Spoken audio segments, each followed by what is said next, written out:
अगर अदालतें पार्लियामेंट के मातहत हैं तो इसमें कोई बुरी बात नहीं। आईनी अदालत का मिज़ाक़ जमहूरियत में भी जिक्र था। 27वीं तरमीम के बाद मुकदमा जल्द निपटाने में मदद मिलेगी। वज़ीर इत्तलात सिंध शर्जील इनाम मेमन की प्रेस कॉन्फ्रेंस, कहा कि अगले हफ्ते डबल डेकर और ईवी बसें भी पहुँच रही हैं।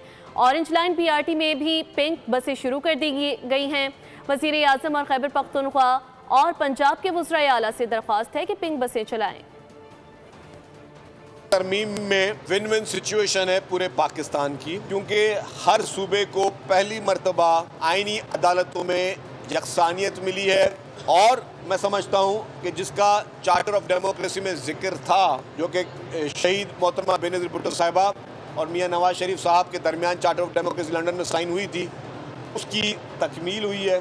तो 27वीं आईनी तरमीम जो है वो एक बेहतर कदम है। उस पर तनकीद करना मैं समझता हूँ मुनासिब नहीं है। आइन में ये सारी चीज़ें मौजूद हैं कि हर अदालत ने पार्लियामेंट के मातहत होना है। अगर पार्लियामेंट के मातहत अदालतें हैं तो उसमें बुरी बात नहीं है। डबल डेकर का रूट जो है वो शारा फैसल पे चलेंगी।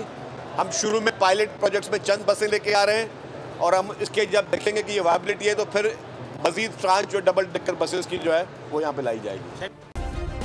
सब्सक्राइब करें और बेल दबाएं ताकि कोई खबर रह न जाए।